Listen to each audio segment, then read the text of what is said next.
దయచేసి కూర్చుందాం. ప్రభు నామమున క్రీస్తు ప్రభు వారి యొక్క ఆశీర్వాదము, మహిమాన్విత దీవెన తండ్రి మనందరకు ముమ్మరముగా దయచేయును గాక. ఆమేన్. దేవుని వాక్యము ధ్యానము చేసుకుందాము. పరిశుద్ధ లేఖన భాగములో నుండి ధర్మశాస్త్ర గ్రంథము నిర్గమాకాండము 33వ అధ్యాయము ప్రారంభము నుండి చదువుకుందాము. దేశంలో నుండి తోడుకొని వచ్చిన ప్రజలను బయలుదేరి నేను అబ్రహాముతోను ఇస్సాకుతోను యాకోబుతోను ప్రమాణం చేసి సంతానము నేను ఇచ్చానని చెప్పిన పాలు తేనెలు ప్రవహించే దేశములకు లేచుకోండి. నేను నీకు ముందుగా దూతను పంపి కనానీయులను, అమోరీయులను, హివ్వీయులను, యెబూసీయులను తర్వాత మీరు లోబడనల్లని ప్రజలు కనుక ప్రభు అంటూ ఉన్నారు, మీరు లోబడనల్లని ప్రజలు కనుక నేను మీతో కూడా రాను. త్రోవలో సంహరించగలేను అని మోషేతో చెప్పాను. ప్రజలు ఆ దుర్వార్తను విని దుఃఖించిరి. ఎవడునో ఆభరణములను ధరించుకొనలేదు. ప్రార్థన చేసుకుందాం. మహాపరిశుద్ధుడైన మా ప్రియ పరలోకపు తండ్రి, సర్వోన్నతుడైన మా ప్రియ ప్రభువా, శ్రేష్ఠుడా, నీకే స్తోత్రములు. దయగల వారిపై దయ చూపించు, కఠినుల ఎడల వికటము చూపడు, అన్యాయము చేయు వారి ఎంతో దోషణ భావము కలిగి ఉండడు నా ప్రభువ ప్రేమామయుడు.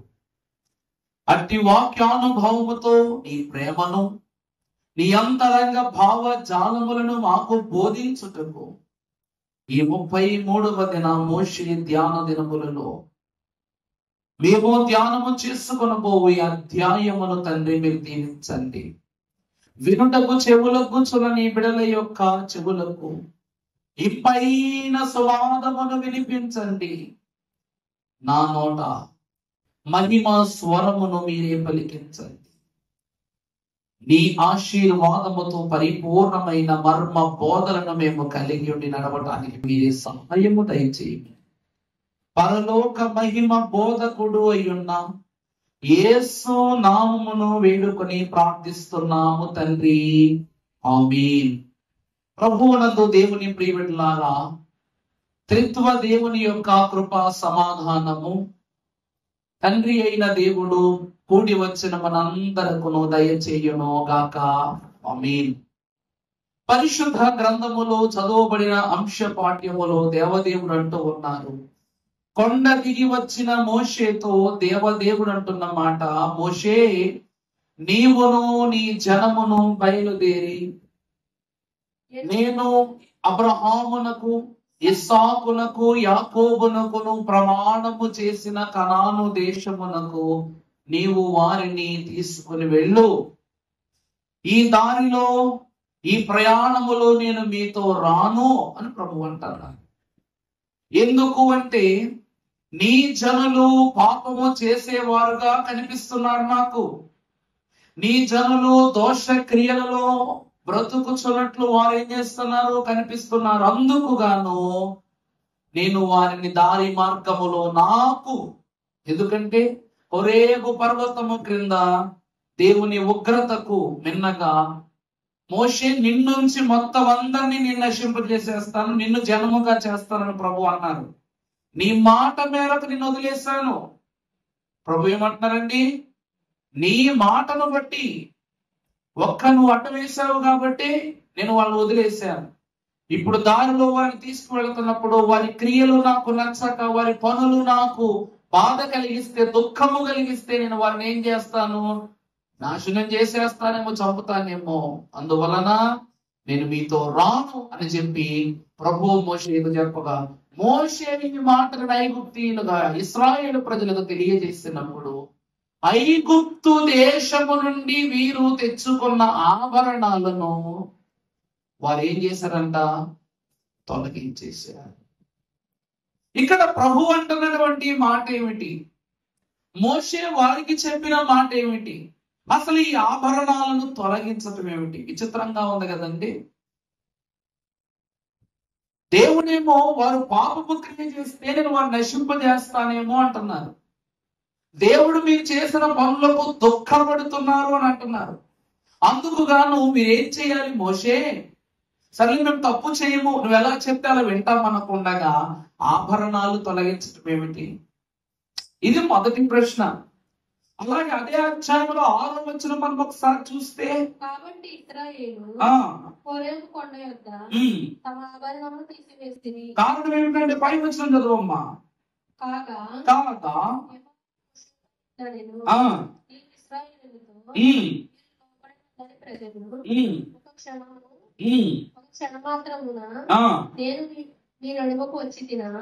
ఒక్క క్షణమాత్రమున నేను మీ నడుమకు వచ్చి తినా, మిమ్ములను నిర్మూలము చేసేదను కనుక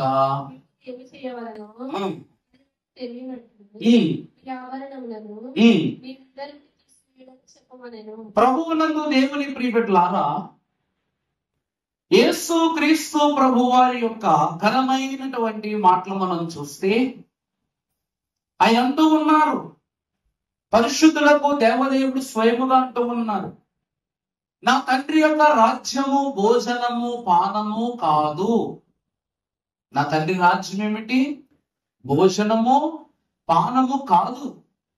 ఇశ్రాయేలు ప్రజలు చేసినటువంటి ఘోరమైన పని ఏమిటనగా, వారి ఆభరణాలలో కొన్నిటిని తీసి బంగారు ప్రతిమతో కూడుకున్న ఒక దూడను చేయుట వారు చేసిన తప్పు.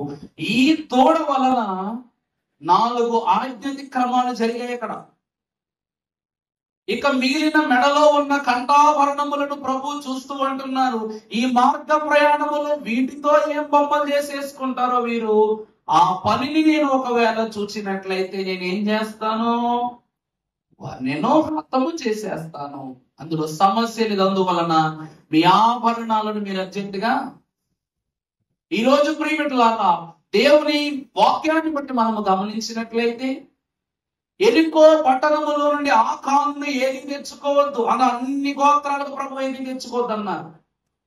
కానీ వాడు తీసుకొని వచ్చినటువంటి రంగు చొక్కాయి వల్ల, వాడు తీసుకొని వచ్చినటువంటి అద్భుతమైనటువంటి వస్తువుల వల్ల వాడి ఒక గోత్రమునకే కాదు 12 గోత్రాలకు ఏం కలిగిందట?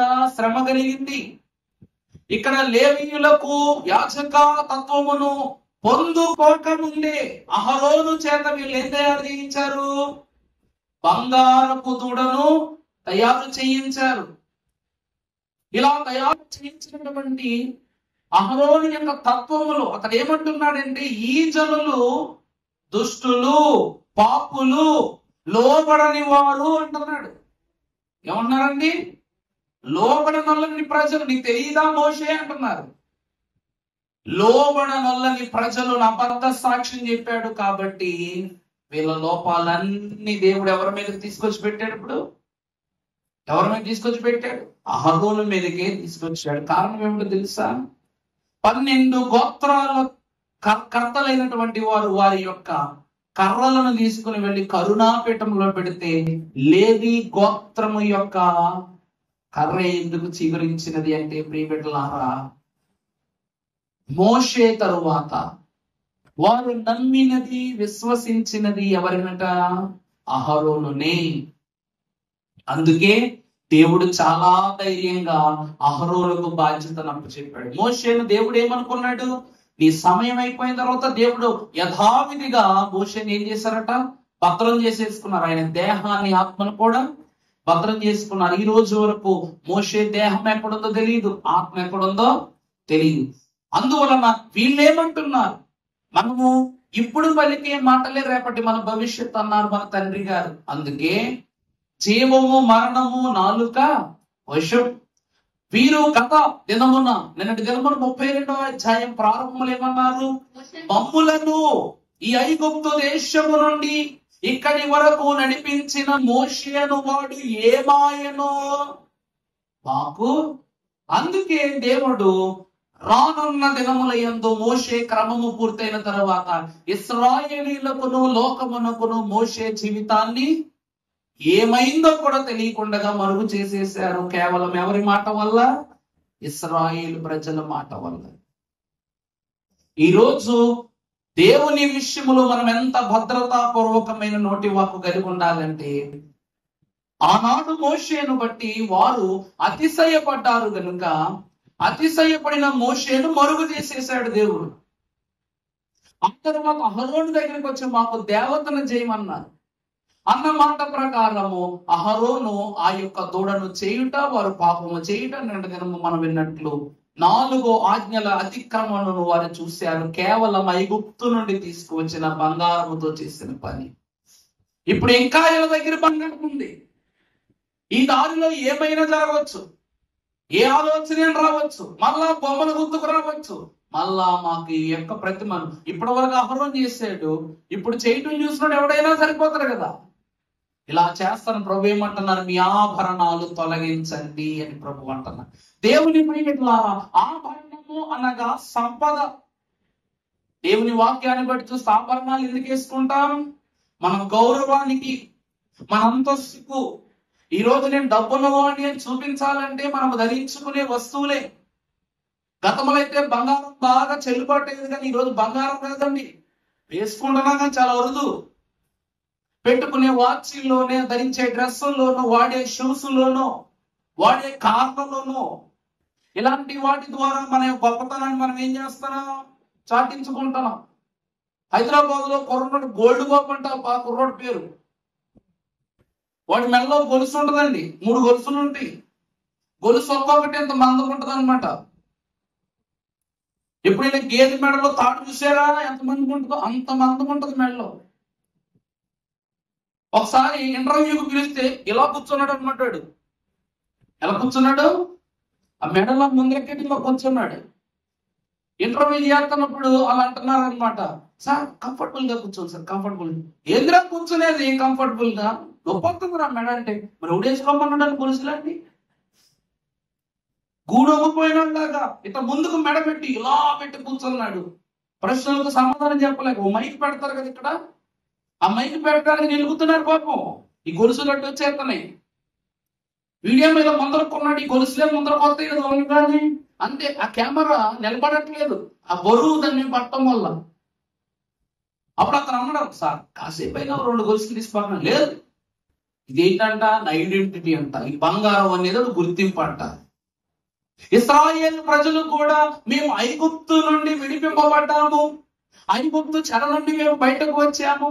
ఈ రోజు దేవుని వాక్యం ద్వారా చెప్తున్న ఒక మాట, గెలిచిన వాడు ఓడిపోయిన దగ్గర నుండి ఏదో తెచ్చేసుకుంటాడు. అది గుర్తు.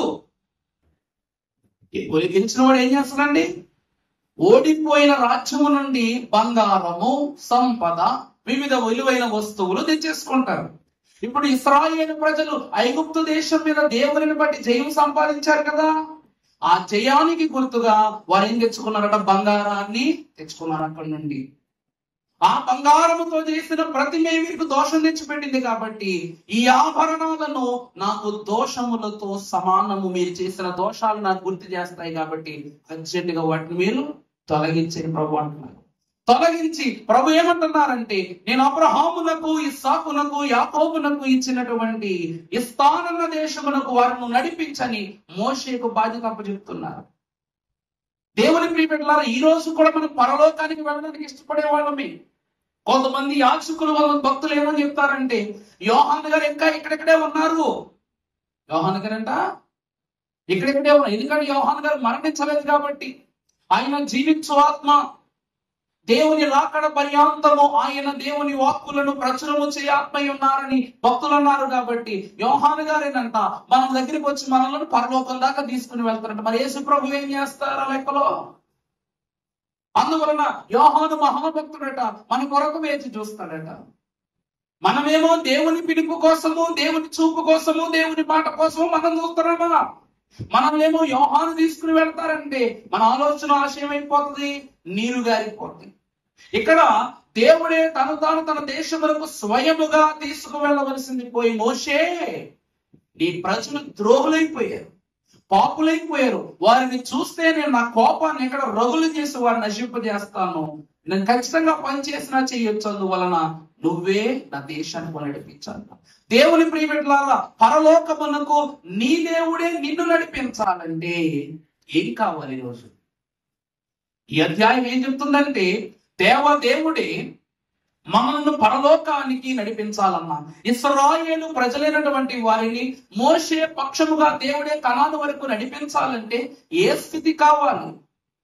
దేవుని వాక్యంలో మనం చూసినట్లయితే ఎఫెసీయులకు రాసిన పత్రిక 1వ అధ్యాయము 17వ వచనం చదవండి. ఎఫెసీయులకు రాసిన పత్రిక అమ్మా మరియు నీ మనోనేత్రములు అమ్మా 1:17 చూడండి. ప్రభువైన యేసునందని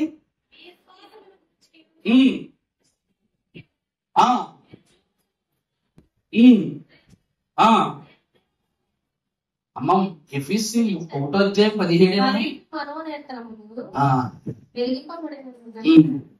ఆయన మిమ్మును పిలిచిన పిలుపు వలనైనా నిరీక్షణ ఎట్టిదో పరిశుద్ధులలో ఆయన స్వాస్థ్యం యొక్క మహదైశ్వర్యం ఎట్టిదో. బాగా చూడండి అమ్మా, ఇక్కడ ప్రభు ఏమంటున్నారంటే పరిశుద్ధుల దృష్టిలో ఆయన స్వాస్థ్యము ఎట్టిదో, మహిమైశ్వర్యం ఎట్టిదో, ఆయన క్రీస్తునందు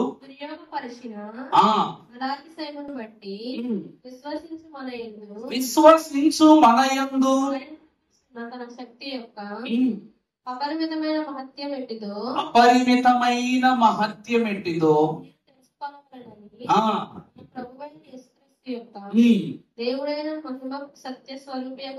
దేవుడును మహిమ సత్య స్వరూపి అయిన తండ్రి జ్ఞానమును ప్రత్యక్షతను గల మనసును అనుగ్రహించినట్లు నేను నా ప్రార్థనల యందు జ్ఞాపన చేయుచున్నాను. చాలా దేవుని ప్రియబిడ్డలారా, పరిశుద్ధులకు దేవుని ప్రియబిడ్డలారా, ప్రభు అంట క్రీస్తు ప్రభువు ద్వారా, దేవుని వాక్యాన్ని బట్టి చూస్తే క్రీస్తు ప్రభువు తన ఐశ్వర్యము ద్వారా పరలోకములు మన ప్రతి అవసరతను తీర్చును. ఇక్కడ మనము చూస్తే ఇశ్రాయేలు ప్రజలు దేనిని ధరించుకోవాలి అని ప్రభు ఆశపడుతున్నారంటే పరిశుద్ధులకు ఆయన ఇద్దామనుకున్న స్వాస్థ్యాన్ని, మహదైశ్వర్యాన్ని, క్రీస్తు అను అంతస్తును వారు ధరించుకొనుటకు వారు సంసిద్ధులై ఉండాలి అని ప్రభు యొక్క వాక్యం చెప్తూ ఉంది. అంత మాత్రమే కాక కొలస్సీ పత్రిక 2వ అధ్యాయం 2వ వచనంలో కూడా మీరు చూస్తే అక్కడ భక్తులు రాస్తున్నారు, అమ్మా నేను ఎంతగా పోరాడుచున్నాను వారు ప్రేమయందు సంపూర్ణ గ్రహింపు యొక్క సకల ఐశ్వర్యములను కలిగిన వారై దేవుని మర్మమయ్యున్న తెలుసుకున్న వారై తమ హృదయములలో ఆదరణ పొందవలెనని వారందరి కొరకు పోరాడుతున్నాను. చాలమ్మా దేవుని ప్రియబిడ్డలారా, ఇక్కడ అన్ని మాటలు కాదు కానీ ఒక మాట చూస్తే క్రీస్తును తెలుసుకొనుట. అర్థమవుతుందండి? క్రీస్తును తెలుసుకొనుటయే పరలోక ఐశ్వర్యమని ప్రభు తెలియచేస్తూ ఉన్నారు. దేవుని ప్రియబిడ్డలారా, యేసు క్రీస్తు ప్రభు దగ్గర ఒక అద్భుతమైనటువంటి వ్యక్తి ఉన్నాడట, మనకు బాగా పరిచయస్తుడు. కలలో కూడా అతని గురించి అడిగితే మనము చెప్పక మానము. ఏ శిష్యుడి పేరైనా మదిలోకి వస్తుందో లేదో కానీ ఇతని పేరు మాత్రం ఖచ్చితంగా మనసులోకి వస్తుంది. అతను ఎవరనగా ఇస్కరియోతు యోధా. ఇస్కరియోతు యోధాకట దేవదేవుడే స్వయముగా 7 దీవెనలు ఇచ్చాడట. ఎన్ని దీవెనలండి?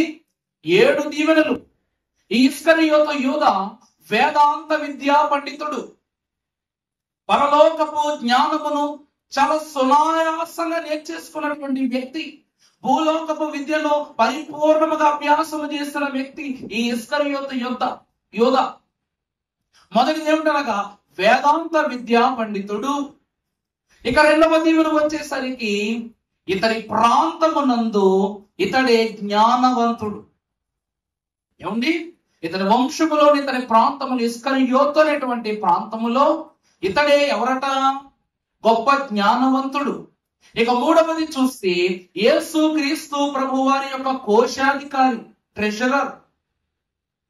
ఇప్పుడు ప్రభు వారు ఎంతో మందికి స్వస్థతలు చేస్తారు. ప్రభు తన చేతులతో ₹1 పుచ్చుకున్నాడు మనకు వాక్యంలో ఎక్కడ కనపడదు, ఎందుకంటే ప్రభు పుచ్చుకోలేదు కాబట్టి. కానీ జనులైనటువంటి వారు ఊరుకుంటారా?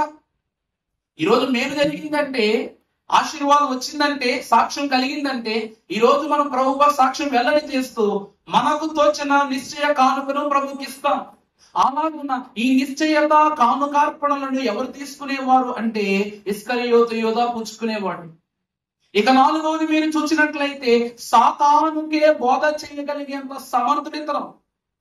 యోధా ఎవరండి? సాతానుకే బోధ చేయగల సమర్థుడు. ఇక ఐదవ విషయములకు వచ్చేసరికి ఇతడు యేసు క్రీస్తు ప్రభు వారి యొక్క ప్రియ శిష్యుడు. 11 మంది శిష్యులను దేవదేవుడు పిలిస్తే వచ్చారు, కానీ ఇతడు ప్రభు కావాలని వచ్చాడు. అర్థమవుతుందండి? యోధా, నువ్వు నన్ను వెంబడించాను ప్రభు అనలేదు, నేనే నిన్ను వెంబడిస్తానని ప్రభువును కోరుకుని వచ్చాడు. కోరిన శిష్యుడు, దేవునిని కోరుకున్న శిష్యుడు. ఇక ఆరవదిగా చూసినట్లయితే పరలోక మర్మాలను ప్రభువు పాదాల దగ్గర కూర్చుని నేర్చుకున్నటువంటి గొప్ప జ్ఞానోక్తి. పరలోక మర్మాలను ప్రభు పాదాల దగ్గర కూర్చుని, ఎక్కడ చూసినా మనం పేతురు దూరంగా వెంబడించేవాడు, కానీ యోధా ప్రభు పక్కని తిరిగేవాడు. పరలోక అద్భుతాలన్నిటినీ ప్రభు చెప్పటము ఇతడు రాసుకోండి, ప్రభు చెప్పటము ఇతడు రాసుకోండి. ఏ విషయమైనా సరే చాలా క్లుప్తముగా వివరించడం ఇస్కరియోతు యోధాను కొట్టినోడే లేదు. ఇక 7వ దీవెన వచ్చేసరికి ప్రభువు అని, ప్రభువు అది దీవెన కదలేండి. 7వ దీవెన ఏమిటి అనగా ప్రభువును గురించి సాక్ష్యం ఇచ్చిన అద్భుతమైనటువంటి శిష్యుడి తల్లి. ప్రభు చేసే ప్రతి అద్భుతము కనులారా చూశాడు. ఇప్పుడు ప్రారంభము నుండి ఈ దీవెనలన్నీ ఎలా శాపాలుగా మారే తెలుసా? మొదటిగా ఇతడు జ్ఞానము కలిగిన గొప్ప వేద విద్యాంత పండితుడు. ఇతని పాండిత్యము ప్రభువును అప్పగించే విషయములో, ప్రభు యొక్క జ్ఞాన వివరములను, ప్రభువును శోధన కనగా లోకానికి అప్పగించే విషయములో ఇది తప్పు అన్న పాండిత్యం అతను ఆపలేకపోయింది. రెండవది సాతానుకే బోధ చేయగలిగేంత సమర్థుడు సాతానుకే లోబడిపోయాడు. అయిపోయాం లేదా? మూడవది ప్రభువు దగ్గర ఉన్నప్పుడు ఎండి కాసులు ఇతర కాసులు ఇస్తారా? అందరూ బంగారం ఇచ్చేవాళ్లే. ప్రభు పుట్టుకే బంగారపు బహుమానంతో మొదలైంది. ఆయన జీవితమంతయు బంగారం అనేటువంటిది ఆయన వెనకాల వచ్చి పడిపోయింది. ఈ రోజు మనం చూసినట్లయితే ప్రియులారా, ఈ రోజు ఇజ్రాయెల్ గారిని తీసుకున్నాం, రాజు గారిని తీసుకున్నాం, యూత్ పిల్లల్ని తీసుకున్నాం, నేను పల్లంకి వెళ్తున్నా, నామవరం వెళ్తున్నా, పలానా కార్యక్రమాలకు వేరే ప్రాంతాలు వెళ్తున్నా, కాకాని స్వస్థశాలకు కూడా వెళ్తున్నా. ఈ దారి అంతటికి నాకు ఫ్రీగా లిఫ్ట్ ఇస్తారా? ఎవరైనా ట్రైన్ లో టీసీ గానీ ఏమంటే నేను కాకాని తోటకు వెళ్తాను, లిఫ్ట్ ఇస్తారా? మరి యేసు క్రీస్తు ప్రభువుకు మాత్రం దోణి ఊరికి ఎందుకు ఇస్తారు? వాడను ఊరికి ఎందుకు ఇస్తారు? ప్రయాణంలో ఆహారం ప్రభువు ఊరికి ఎందుకు ఇస్తారు? ఇస్తారా? ఈ కోశాధికారి అయినటువంటి ఈ ఇస్కరియోతు యోధా ఈ డబ్బును భద్రపరచి ప్రయాణాలకు, ఆహార పదార్థాలకు, శిష్యులకు, ప్రభువులకు కావలసిన వసతులకు ఆ సొమ్ము ఖర్చు పెట్టేవాడు. ఈ రోజు దేవుని సన్నిధిని వస్తువులు మనం సమకూర్చబడ్డాయి అంటే దేవుడిచ్చిన సొమ్మేగా. భద్రపరచుకున్న సొమ్ముతో ఉపయోగకరమైన వస్తువులను కొనుక్కోవటం. అలాగని ఇస్కరియోతు యోధా కూడా ఏమి చేసేవాడంటే, ప్రభువు పలానా ప్రాంతానికి ఇంత ఖర్చు అవుద్ది, ఆ సొమ్ము జాగ్రత్త పెట్టను కానీ జాగ్రత్త చేసేవాడంట. అంటే ప్రభువు దగ్గర నుండి బంగారు కాసులను భద్రపరిచిన ఇతడు వెండి నాణెములంతా హీన స్థితికి దిగజారిపోయాడు. బంగారాన్ని విడిచిపెట్టి వెండి కాసులకు ఎదురేమయ్యాడంట, ఏమిటి దిగజారిపోయాడు. ఇక 4వది చూసినట్లయితే ప్రభువు పరలోక మర్మాలను ప్రభు పాదాల దగ్గర కూర్చొని నేర్చుకుని ఏం సాధించాడు? ఈయన పరలోకపు ప్రభు అని తెలుసు, దేవుని కుమారుడు అని తెలుసు, ఈయన అద్భుత కరుడు, ఆశ్చర్యకరుడు, ఆలోచనకర్త, నిత్యుడు, తండ్రి, సమాధానకర్త, అధిపతం తెలుసు. ఏమి తెలియదు తనకు అన్నీ తెలుసు. అన్నీ తెలిసిన ప్రభువును విడిచిపెట్టేశాడు. ప్రభువును విడిచిపెట్టేశాడు. ఇక 5వ విషయమునకు వచ్చేసరికి, ప్రభువు ప్రియ శిష్యుడు కోరుకొని వచ్చిన వాడి దేవునిని తేరగా అప్పగించేశాడంట. ప్రభువా నువ్వే కావాలని వచ్చిన వాడు ప్రభువుని ఎలా అప్పగించేశాడు? మన పెద్దోళ్ళు ఒక మాట అంటారు చూడండి, అన్ని ఉన్నటువంటి విస్తర మిమ్మల్ని చూస్తుంది, ఏమీ లేని విస్తర ఎగిరి ఎగిరి ఇతడట అన్నీ ఉన్న విస్తరలాగా వచ్చాడు. ఆఖరికి వచ్చేసరికి ఉట్టి విస్తరలా మారిపోయి ఎగిరి ఎగిరి పడ్డాడు. చివరికి ఎక్కడ పడ్డాడు? నిత్య నరకములో పడిపోయాడు. దేవుని దగ్గర ఎన్నో నేర్చుకున్నాడు. నిండైన విస్తరలాగా అయిపోయాడంట. ఆఖరి వరకు ఒక్క తప్పుతో ఆ అన్నములో పాపము అని మలినం తెలిసింది. అన్నం అంతా ఏమైపోయింది, ఆహారం అంతా ఏమైపోయింది, మాలిన్యములోకి వెళ్ళిపోయి ఎంగిరి విస్తర అయిపోయాడు. ఎగిరి ఎగిరి పడిపోయాడు. ఆఖరికి అనుకున్న ప్రకారం ఈ లోకములో పడిపోయాడు. దేవుని ప్రియబిడ్డలారా, దేవుని ఇష్టజనముగా జీవించే మనకు ఆశీర్వాదాలు దేవుడు ఎలా ఇస్తాడో వాటిని కాపాడుకునే విషయంలో కూడా మనం అంతే ప్రత్యేకత కలిగి ఉండాలి. దేవుడు ఐగుప్తు దేశము యొక్క బంగారాన్ని, వారి దగ్గర ఆహారాన్ని మీరు సమకూర్చుకున్న ప్రభువు చెప్తేనే మీకు వచ్చినాయి. వీరంతా మీరు ఐగుప్తీల దగ్గరికి వెళ్ళి మాకు బంగారం ఇవ్వండి, మాకు ఆహారం ఇవ్వండి అంటే నోరు తెరిచో లేకపోతే తలుపు తెరిచో వీరికి ఆహారం ఇచ్చేంత గొప్ప మనసు ఐగుప్తు దేశములో లేదు. మరి అటువంటి బంగారాన్ని, అటువంటి ఆహారాన్ని ఏం చేశారంట? బంగారముతో బంగారముతో ఈ యొక్క దూడను, అలాగే మీరు ఆహారము కొరకు ఏర్పాటు చేసుకుని భోజనాదులను తీసుకుని వచ్చి దానికి పూజ్యార్పణముగా ఇచ్చి వ్యభిచారముతో కూడిన విందు చేశారు. వాడు ఎంత ఘోరం అండి. మరి దేవుడు ఊరుకుంటాడా? నేను దినమని చెప్పానా? యాకోబు పత్రికలో ఏమని రాస్తుంది? నీ దేవుడైనా క్షమించండి, దానియేలు గ్రంథంలో ఏమని రాయబడింది? 3:28లో ప్రభు ఏమంటున్నారు? ఇదిగో నెబుకద్నెజరు అంటూ ఉన్నాడు, షడ్రకు మేషకు అబేద్నెగోల దేవుడైన యెహోవా పూజ్యార్హుడు. ఆయన ఎవరండి? పూజ్యార్హుడు. అది యొక్క లోకము నుండి వచ్చిన సాక్ష్యం. అది మరి అంతటి పరిశుద్ధిని దేవుడు విడిచిపెట్టేశారు. కాబట్టి మిమ్మల్ని నేను ప్రేమగా గమనించాలి, గౌరవించాలంటే ముందు మీ మెడలో ఉన్నటువంటి ఆభరణాలను తొలగించండి. దేవుని ప్రియబిడ్డలారా, దేవుడు అంటూ ఉన్నారు, నీకు దైవజనులు దేవదాసయ్య గారు అన్నారు, వీరు ఆభరణాలు ధరించుకుని వెళుతున్నారు కదా. కానీ ప్రభు ఏమన్నారు తెలిసి? యెషయా గ్రంథంలో ఒక అద్భుతమైన మాట ఉంటుందండి. ఏమిటి అంటే, యెరూషలేమా నువ్వు సర్వదేశములకును ఆభరణ భూషితురాలవు. యెరూషలేము ఏమిటంటమ్మా? సర్వదేశాలకు నువ్వు ఆభరణ భూషితురాలవు. అంటే వీరు వెళ్ళబోయే దేశము వీరికి అలంకారం. అందుకే మీ మెడలో ఉన్నటువంటి ఆభరణాలను తీసేయండి. నేను ఇచ్చే దేశమే మీకు అలంకారం అంటూ ఉన్నారు. ఈ రోజు ప్రభువునందు ప్రియులారా, పరలోకం వెళ్ళేవాడు ఎంత బంగారం కూర్చుకున్నా పరలోకం దాకా తీసుకువెళ్తామా? ఎన్ని వస్త్రాలు సమకూర్చుకొని తీసుకువెళ్తామా? ఎన్ని ఆస్తులు సమకూర్చి తీసుకువెళ్తామా? ఎందుకంటే పరలోకము నా దేశము, పరదేశి నేను ఇలా మాయా లోకమున నేను యాత్రికుడని అన్నారు. మనం ఎవరమంటండి? ఈ లోకములో పరదేశి. ఇది మాయాలోకము, దానిలో నేను ఎవరిని? యాత్రికుడని అన్నాను. మరి నీ దేశములో నీ కొరకు సమకూర్చిన గవిని నీ దేవుడిస్తూ ఉన్నాడు. ఈ రోజు మనం ఇక్కడ చేసే పరిశుద్ధమైన పనులే పరలోకములో మనకి ఇవ్వబోయే భాగ్యాలు.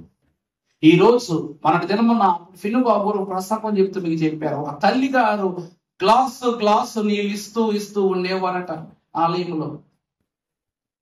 ప్రతి ఆదివారము దేవుని కానుకించుకునే స్తోమత శక్తి లేక ఆమె స్వయంగా ఆరాధనకు వచ్చేటప్పుడు ఒక బిందె తీసుకుని వచ్చి ఒక 2-3 బిందెలు నీళ్లు ఆమె స్వయంగా వెళ్ళి వాటిని బిందె నీళ్లు కొట్టుకుని మంచి నీళ్లు కొట్టుకుని వచ్చి ఇచ్చేదట. ఆరాధన ఎవరైనా అలసిపోతే ఆమె చేతులతో ఆమె నీరిచ్చి వారికి కాస్తంత శాంతి ఇచ్చేదట. కొంతకాలం తర్వాత మరణిస్తే దేవుని యొక్క దూతలు ఆమెను పరలోకమున కొనిపోయినప్పుడు ప్రభు ఆమె చేయి పట్టుకుని ఆమెకు స్వాస్థ్యం ఇచ్చిన స్థలాన్ని తీసుకుని వెళ్ళి, ఇదిగో అమ్మ, ఇదే నేను నీకు ఇస్తున్నటువంటి స్వాస్థ్యం అనగానే అప్పుడు ఆమె చూడగానే ఒక విస్తారమైన చెరువు కనబడిందంట. చెరువు కనబడగానే చూసి, ప్రభువా ఏమిటిదంటే ఇది చెరువు అన్నారట. ఆయన పరలోకములో కూడా చెరువులు ఉంటాయని అడిగితే, అవును ఉంటాయి. నా సన్నిధిలో నువ్వు ప్రతి ఒక్కరికి నీ సమకూర్చి ఇచ్చిన ప్రతి నీటి బొట్టుని నేను భద్రపరిచి నీ కొరకు ఏర్పాటు చేయగా ఈ రోజు అది ఎంత అయిపోయింది? చెరువు అయిపోయింది. ఐగుప్తు దేశములో నుండి తెచ్చుకున్నటువంటి దేవుడు ఆన ద్వారా తెచ్చుకున్నటువంటి వస్తువులను లోకానికి వాడారు కాబట్టి వీరు పాపులు. కానీ మనము మన ప్రారంభంలో చెప్పాను, గుర్తుందా? ఏషావు స్వాస్థ్యములోనికి వీరు సెయ్యేరు మన్యములోనికి వీరు ప్రవేశించినప్పుడు ప్రభు ఏమంటారు? 38 సంవత్సరాలు మిమ్మల్ని అరణ్యంలో తిప్పాను నేను. ఈ సెయ్యేరు మన్యము చుట్టూ ఎన్ని సంవత్సరాలు తిరిగారు వీళ్ళు? 40 సంవత్సరాల ప్రయాణంలో 38 సంవత్సరాలు ఇక్కడే తిరిగారు వీళ్ళు. ఈ ప్రయాణములో వీరు మీ అన్న యొక్క అనగా మీ పితరుడును మీ తండ్రి యొక్క అన్న అయిన ఏషావు సంతతి వారు ఇక్కడ జీవిస్తున్నారు. వీరి దగ్గర మీరు ఏమైనా ఆకలిస్తే వారి వస్తువులను మీరు డబ్బులు ఇచ్చి కొనుక్కోండి. నీళ్ళైతే డబ్బులు ఇచ్చుకుని తాగండి. ఏ వస్తువైనా సరే ఫ్రీగా తీసుకోవడానికి ఏమి లేదు, మీకు అధికారము లేదని ప్రభువు చెప్పారు. అందుకుగాను ఆ సొమ్మును ఆహార పదార్థాలను దేవదేవుడు భద్రపరచుకోమని చెప్పారు. కానీ వీరు చేసిన దోషక్రియను బట్టి ప్రభు ఇచ్చిన మన్నా పోయింది, అన్ని పోయింది. డబ్బులు ఇచ్చుకున్న ఆహారం కొనుక్కునే పరిస్థితి తెచ్చుకున్నవాడు. దేవుని ప్రియబిడ్డలారా, ఈ రోజు యెరూషలేమే మనకు మొదటి ఆభరణము. యెరూషలేం ఏమిటండి? మనకు మొదటి ఆభరణం. ఆ ఆభరణ దేశంలో మేము ప్రవేశపెడుతున్నాను కాబట్టి మీ మెడలో ఉన్న ఆభరణాలను తొలగించండి. రెండవదిగా మీరు చూసినట్లయితే రోమీలకు రాసిన పత్రిక 14వ అధ్యాయం 6వ వచనం చదువుకున్నప్పుడు, దినమును లక్ష్యపెట్టువాడు ప్రభువు కోసమే లక్ష్యపెట్టుచున్నాడు. 14:6 చదువమ్మా. తినువాడు దేవుడు చెల్లిస్తున్నాడు కనుక ప్రభు కోసమే తినని వాడు ప్రభు కోసము తినటం అని దేవుడికి కృతజ్ఞతాస్తుతులు చెల్లించుచున్నాడు. తరువాత మనలో ఎవడును తన కోసమే బ్రతుకడు, ఎవడును తన కోసమే చనిపోడు. మనలో ఎవడును తన కోసం తానే చనిపోడు. చదువుమా. మనం బ్రతికినను ప్రభు కోసమే బ్రతుకుతున్నాము. మనము బ్రతికినా ప్రభు కోసమే బ్రతుకుతున్నాం. కాబట్టి మనము బ్రతికినను చనిపోయినను ప్రభువు వారమై. ప్రభువునందు దేవుని ప్రియబిడ్డలారా, యేసు క్రీస్తు ప్రభు ఏమంటున్నారంటే, మనలో కొందరు తినను బ్రతుకుటం లేదు, కొంతమంది తినకపోయినను బ్రతుకుతున్నారు. కారణం ఏమిటంట?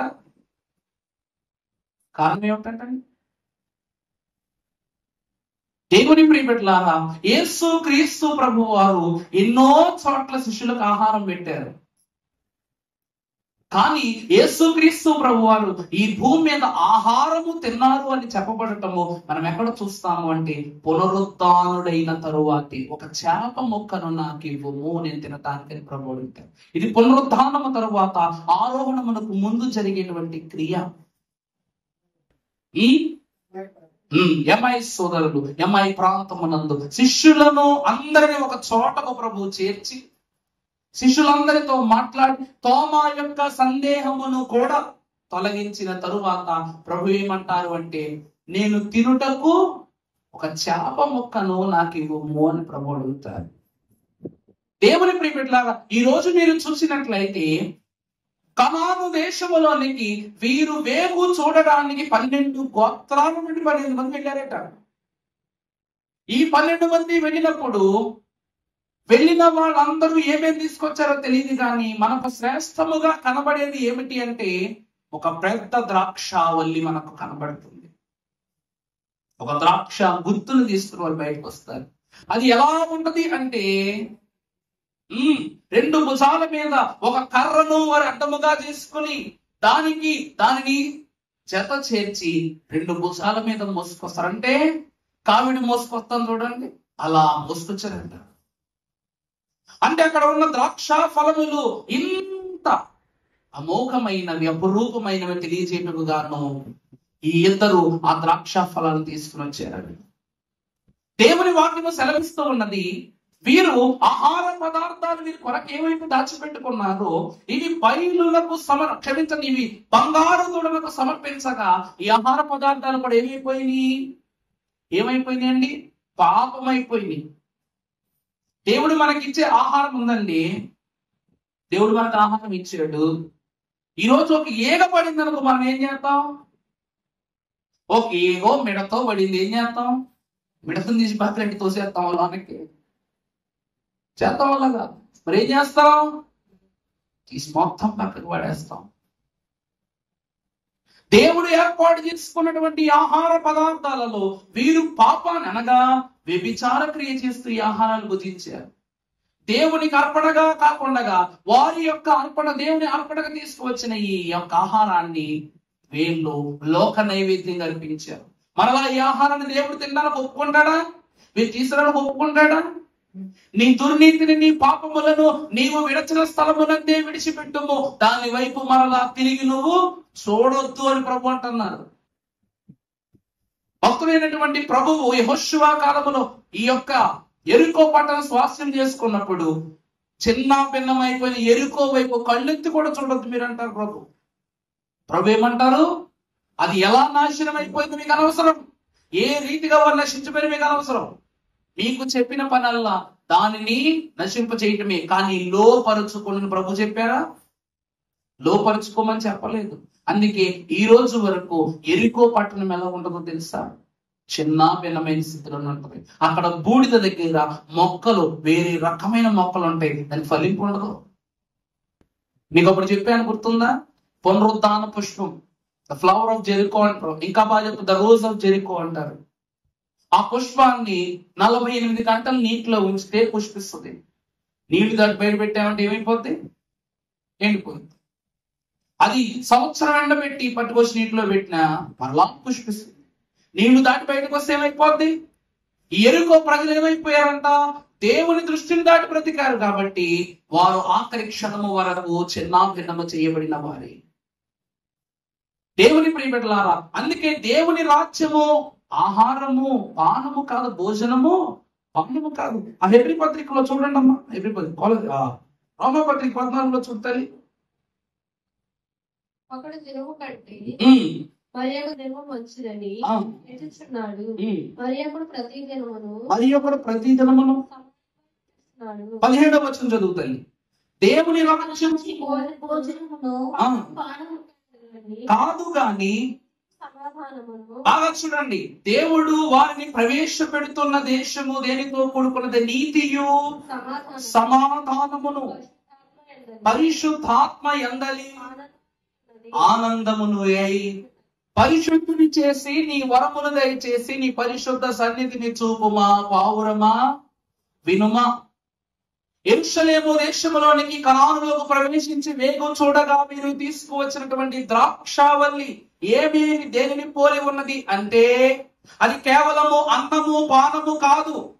తినే ద్రాక్ష పండ్లో లేకపోతే పానము చేసే ద్రాక్షారసము కాదది.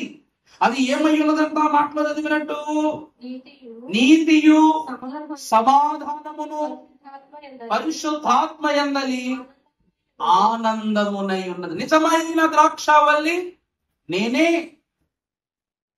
నా తండ్రి వ్యవసాయకుడు, నేను ద్రాక్షావల్లిని, మీరు తీగలను ప్రభు అంటున్నారు.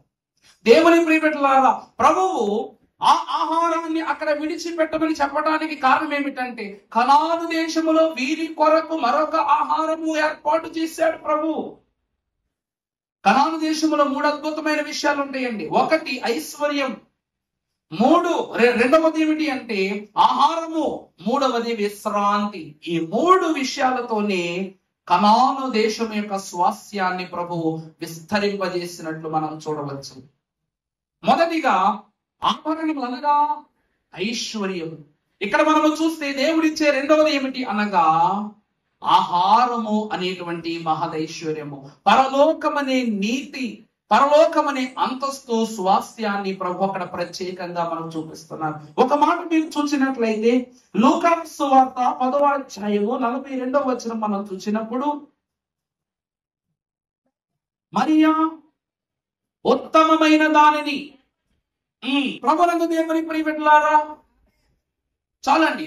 దేవుని వాక్యములు మనం చూస్తే అక్కడ వ్రాయబడినట్లు మరియ ఉత్తమమైన దానిని. ఇప్పుడు ఇశ్రాయేలు దేశములోనికి వెళ్ళిన 12 మంది వేగులను యెహోషువ కాలేబులు తీసుకుని వచ్చినటువంటి ద్రాక్షావల్లి ఏదైతే ఉందో అది ఏమిటి చెప్పండి? 12 మంది వెళ్ళారు, 10 మంది ఉట్టి చేతులతో వచ్చారు, 10 మంది ఉట్టి చేతులతో వచ్చారు, 2 మాత్రం ద్రాక్షావళిని వెంట పెట్టుకుని వచ్చారు. అంటే వీరిద్దరూ దేనిని ఎంచుకున్నవారు? ఉత్తమమైన దానిని ఏర్పరచుకున్నవారు.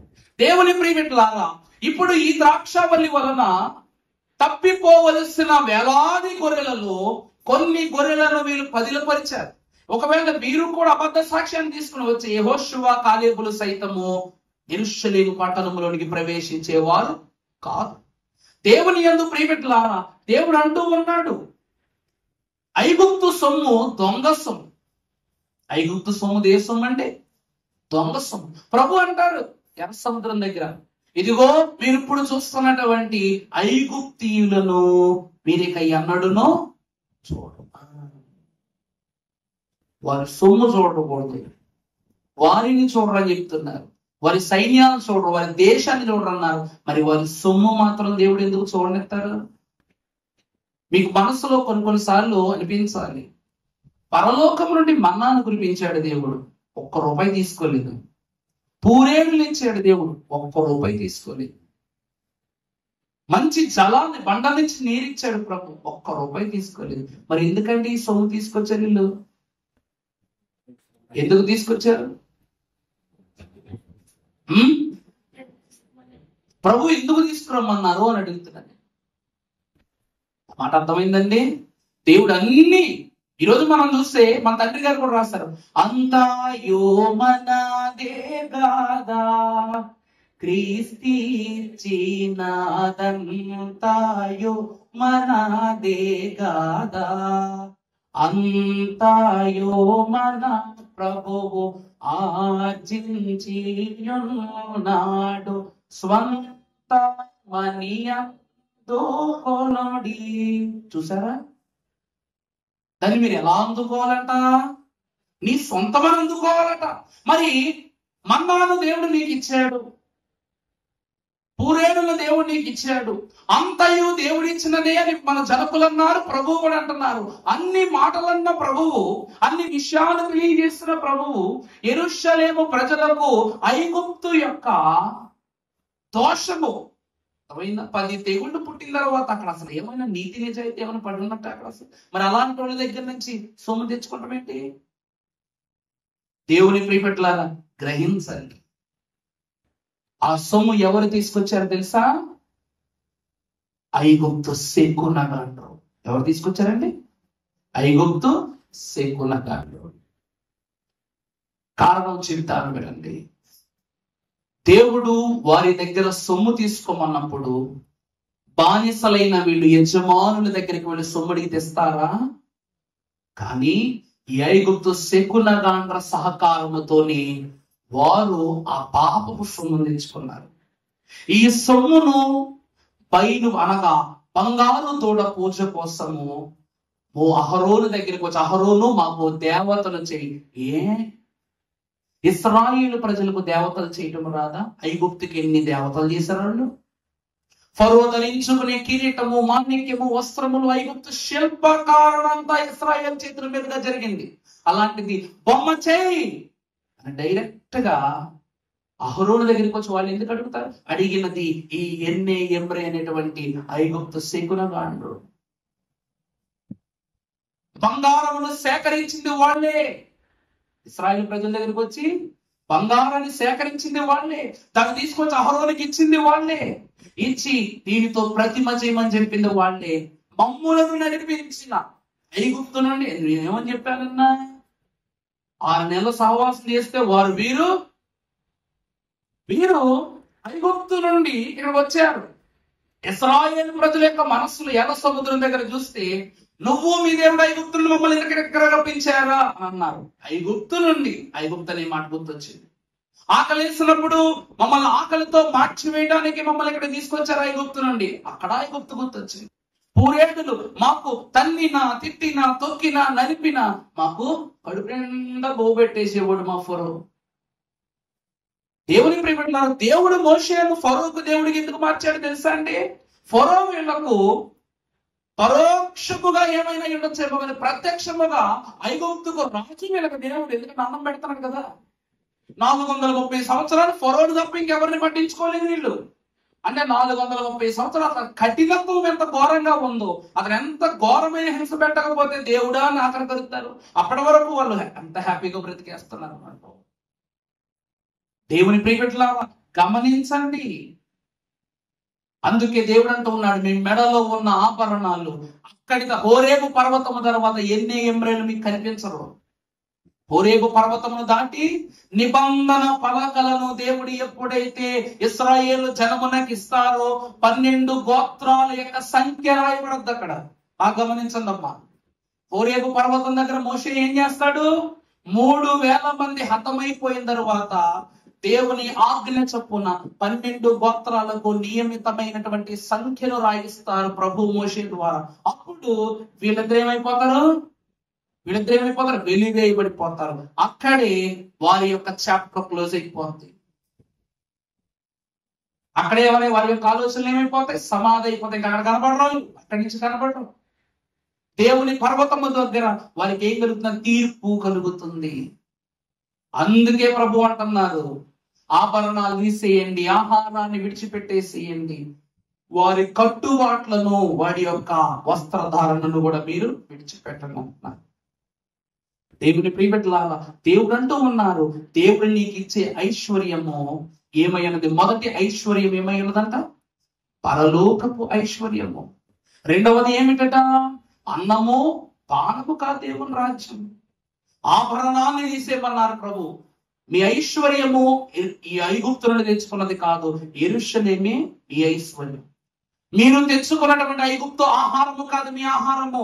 కనాను దేశములో వారు ఇతరులను మోసుకొని వచ్చినటువంటి ద్రాక్షావల్లి ఈ దినము నుండి మీ ఆహారమును రుజువు చేశారు ప్రభు. మూడవదిగా మీరు చూసినట్లయితే పరిశుద్ధ గ్రంథములో నుండి కీర్తనల గ్రంథం 1వ అధ్యాయము 3వ వచనం మనం చదువుకున్నట్లయితే, అతడు నీటి కాలువల ఎవరను నాటబడినదై ఆకువాడక తన కాలమందు ఫలమించు చెట్టు వలె ఉండును. చాలండి. ప్రభువునందు దేవుని ప్రియబిడ్డలారా, యెరూషలేము పట్టణములోనికి ప్రవేశించినటువంటి వారు దేవుని స్వాస్యాన్ని బట్టి ఎలా మారిపోయారంట? విస్తరించిన సంపదగా మారిపోయారు. వీరు ఐగుప్తులో చూసిన ధనము కన్నా గొప్ప ధనము, ఐగుప్తు భవనాల కన్నా మిన్నైనటువంటి కట్టడములు, ఐగుప్తు యొక్క స్వాస్యము కన్నా గొప్పదైన స్వాస్యమును వారు యెరూషలేములో చూశారు. వారు నీటి యోరన నాటబడినదై తన కాలమందు ఫలమిచ్చు చెట్టు వలె ఉండును. వారు విస్తరించిన సంపదలను ప్రభువు చూశారట యెరూషలేము పట్టణములో. దేవుని ప్రియబిడ్డలారా, ఇప్పుడు అంటున్నారు ప్రభు 430 సంవత్సరాలు ఐగుప్తులో ఉన్నారు. ఈ రోజట ఓ కప్పు ఉందట, ఓ మంచి కప్పు ఉందట. ఆ కప్ప ప్రతిసారి ఆ నూతుల ఎత్తు ఉంది, దాంతో పాటు బోల్డెన్ కప్పలు ఉన్నాయి. కప్పలుంటే ఈ కప్పలన్నీ ఒక రోజు స్విమ్మింగ్ చేస్తున్నాయి. ఎలా నీటిలో ఉంటాయిగా, కేరింతలు కొడుతూ ఆడుతూ ఉంటే అది ఆ ఊరిలోనే ఒకప్పుడు మంచినీటి బావి, కానీ అది అలా అలా వాడక ఏమైపోయింది? పాడుపడిపోయి కప్పలకు నేలమైపోయింది. కప్పలు ఎక్కువ ఉన్నాయంటే దుర్వాసన, క్రిములు ఇట్లాంటివి ఉంటాయి కాబట్టి అక్కడ ఉన్నటువంటి ఆ భూమికి గల యజమాని అన్నాడంట, సారు మీరు దీన్ని అలాగ అమ్మేస్తున్నారు కదా, ఈ బావిని ఏదో చేసేస్తే పోవాలంటే అప్పుడు అన్నప్పుడు అన్నాడంట, సరే కాస్త మట్టి లాంటిది ఏమైనా తీసుకొచ్చేసేయండి, బావిలో పోసి పూర్తి చేద్దాం, ఈ బావిని పూర్తి చేద్దాం అన్నట. అనగానే ఈ మాటలన్నీ కప్పలేటనేట. అమ్మో, అంటే మరి 2 రోజుల్లో మనం ఇక్కడ ఏమైపోతాం? చచ్చిపోతామని. అందువలన మనం ఏదో ఒక దారి చూసుకుని వేరే చోటుకు వెళ్ళిపోవాలని ఏం చేస్తున్నాయంట? ఇవన్నీ నిర్ణయం తీసుకున్నాయంట. నిర్ణయం తీసుకునేసరికి అప్పుడు వీటన్నిటి మధ్యలోనూ ఈ 2 రోజులకు కావాల్సిన సామాన్లు మొత్తం అవి ఇవన్నీ ప్యాక్ చేసి పెట్టుకున్నాయంట. ప్యాక్ చేసి పెట్టుకుని పదన బయలుదేరదాం అనుకుని ఒక మాట అనుకునే లోపు వెంటనే అతను పక్క వచ్చి, ఏమయ్యా ఏంటి ఈ 2 రోజులు కుదరదా, మళ్ళా వారం పడద్దా, సర్లే వారం తర్వాత ఊరుకునేది లేదు, ఖచ్చితంగా నాకు లోడు తీసుకురావాల్సిందే అన్నాడంట. అప్పుడు వెంటనే ఈ మాటలు విన్నటువంటి కప్పలు అనుకున్నాయంట, అమ్మో అయితే మనకి ఇంకా వారం రోజులు టైం ఉంది, సర్లే వారం రోజులు అంటున్నాడు కాబట్టి జాగ్రత్తగా మనం వెళ్ళొచ్చిన, కంగారు ఏం పడక్కలో దాకండి అనగానే అప్పుడట ఒక కప్ప మాత్రం ఎక్కుతూ వెళ్ళిపోతుందంట.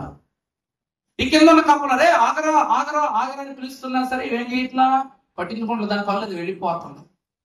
వెళ్ళిపోయేసరికి అప్పుడట మరలా అతను ఫోన్ మాట్లాడుతున్నాడంట, ఏమయ్యా ఈయన మళ్ళా ఫోన్ చేసాం ఏంటంటే, సారు నేను వెళ్ళిపోతే ఎప్పుడు వస్తానో నాకు తెలియదు, అందువలన మీకు ఈ రోజే లోడు తెచ్చేస్తాను, ఆ బాగా గొడవ చూసేద్దాం అనగాని సగం ఎక్కి దిగిపోయే కప్పలు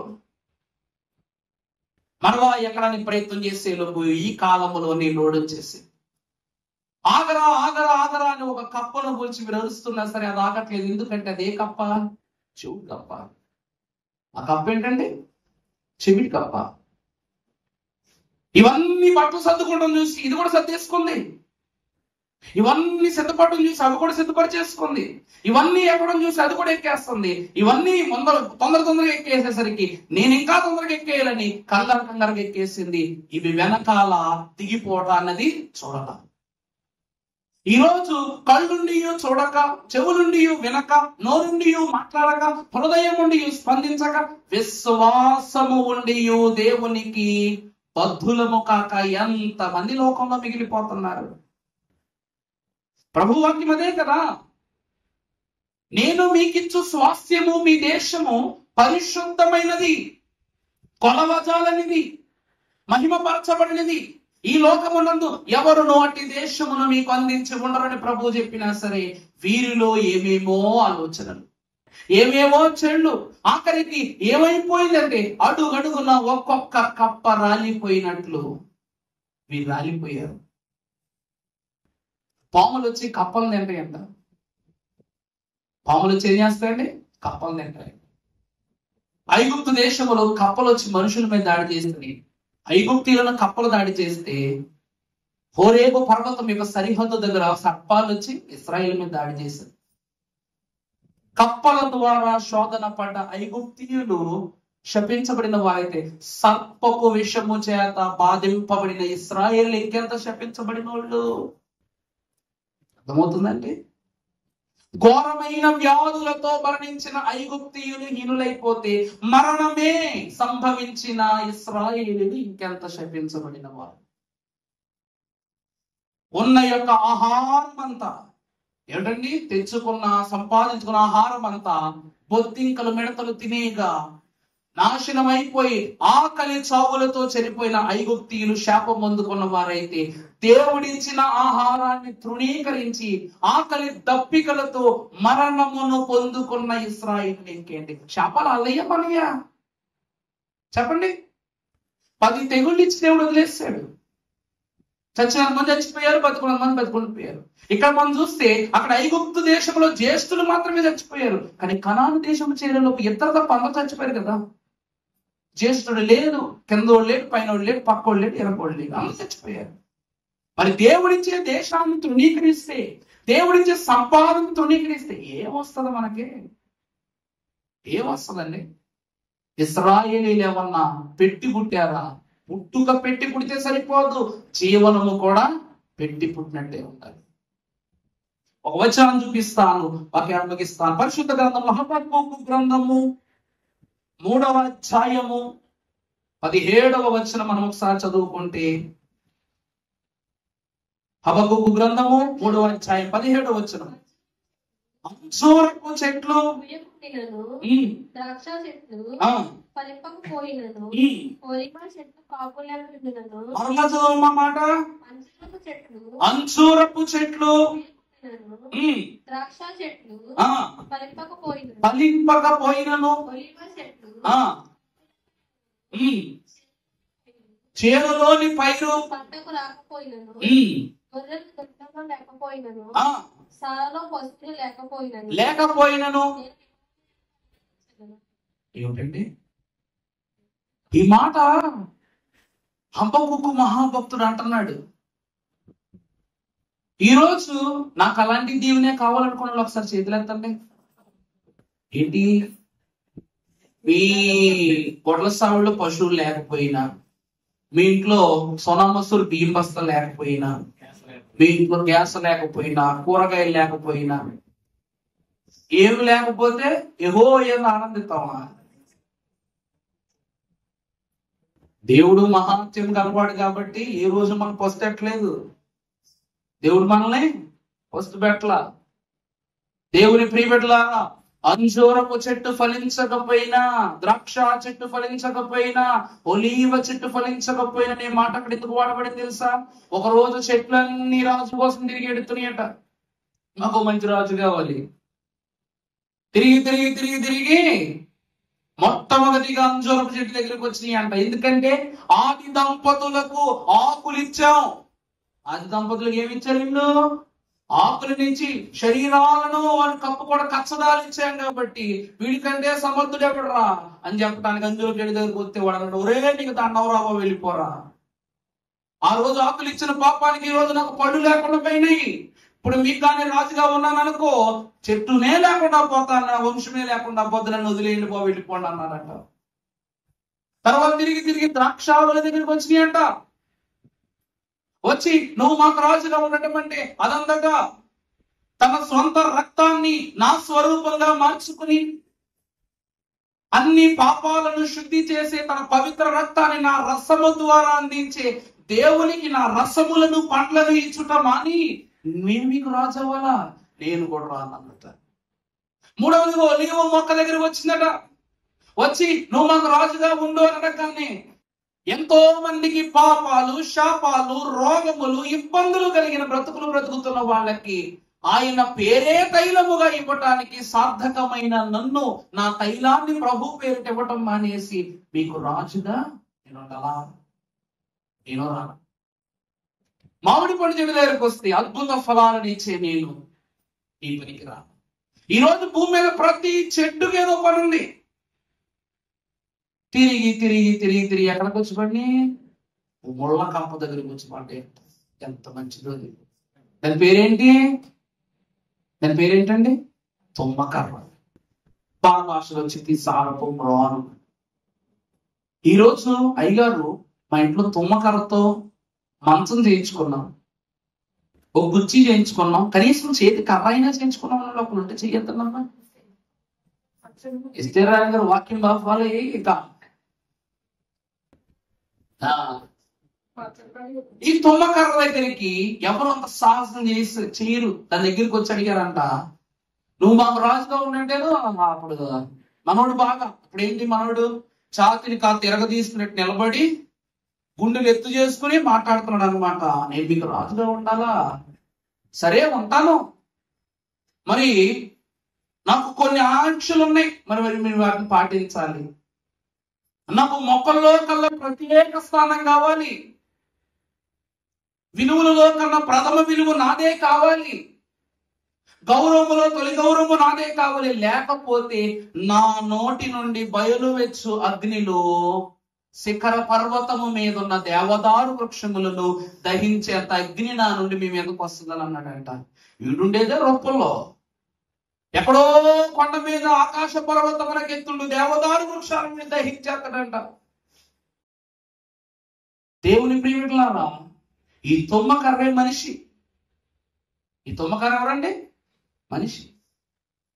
నాన్న నువ్వు రా బాబు, నీకు నా దేశాన్ని ఇస్తాను, నా సింహాసనాన్ని ఇస్తాను, నా రాజ్యాన్ని ఇస్తాను, నా రక్తాన్ని ఇస్తాను, నా రక్షణ ఇస్తానంటే నాకు ఏమొద్దు, నాకు చాక్లెట్లు బిస్కెట్లు కావాలా, పప్పలు కావాలా, ఈ కావాలంటే ఎట్ట కుదురుద్ది?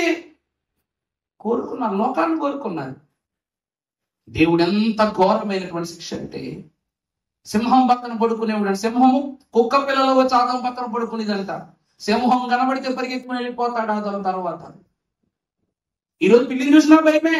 ఎందుకో చెప్పనా, నేను పడుకున్నా, నిద్ర వచ్చి నిద్ర పట్టట్లా, అనారోగ్యంగా ఉంది కదా, నిద్ర పట్టలా. 2 పిల్లులు దొరుకుతున్నాయి, తలనొప్పి వచ్చేస్తున్నా. ఒక పక్క నిద్రే పట్టట్లేదంటే కొయ్యి కొయ్యి కోతలు పోతున్నాయి. చిరాకు వచ్చి పక్కొచ్చి డోర్ పట్టుకొని కొట్టా అన్నదంతే. 5 నిమిషాలు ఆగింది, నేను చూశాను, సౌండ్ చేయగలను. మళ్ళీ వెళ్ళి పడుకున్నాను, మళ్ళీ మొదలెట్టి మళ్ళా దెబ్బ కొట్టా, పడుకున్నాను మొదలెట్టి.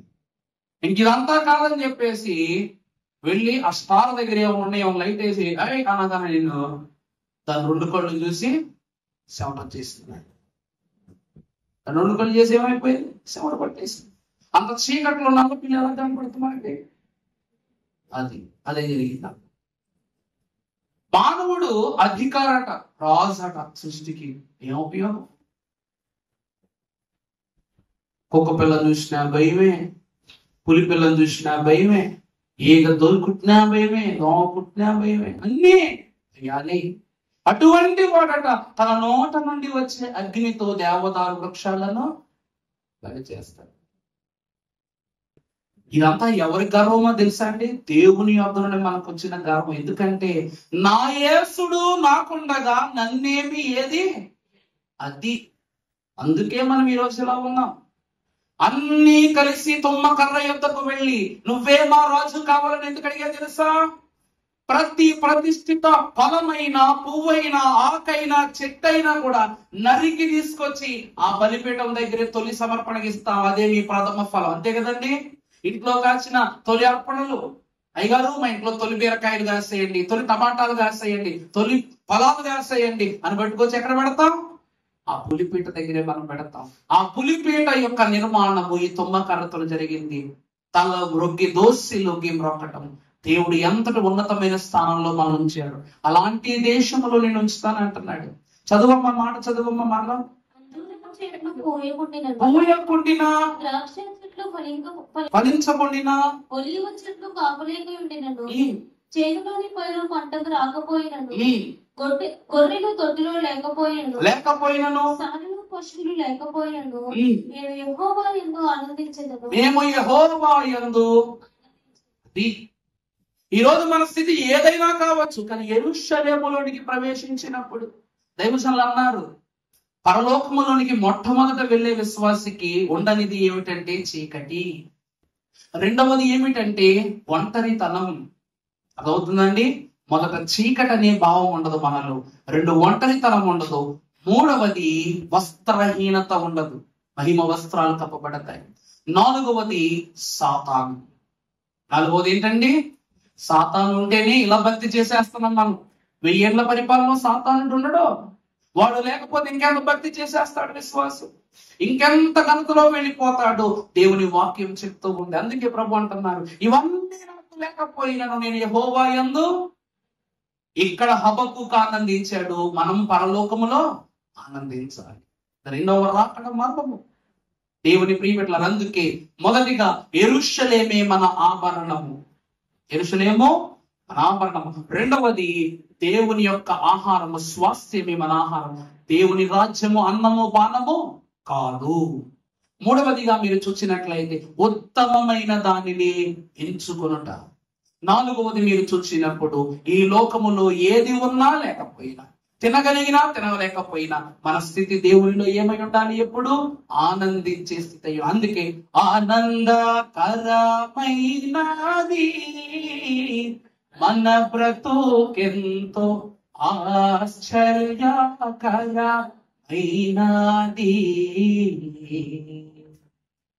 దేవుని ప్రియబిడ్డల, అంత ఆనందకరమైన బ్రతుకులు మనము దేవుని రాజ్యములో జీవిస్తూ ఉన్నాము కనుక దేవుడిచ్చే పరిశుద్ధ దేశములో మొదటిది ఆహారము, 2వది విశ్రాంతి, 3వది స్వాస్థ్యము. కనుక అంటే స్వాస్థ్యము, సంపాద్యమును దేవదేవుడు మనకు అనుగ్రహింపచేసి దీవించును గాక.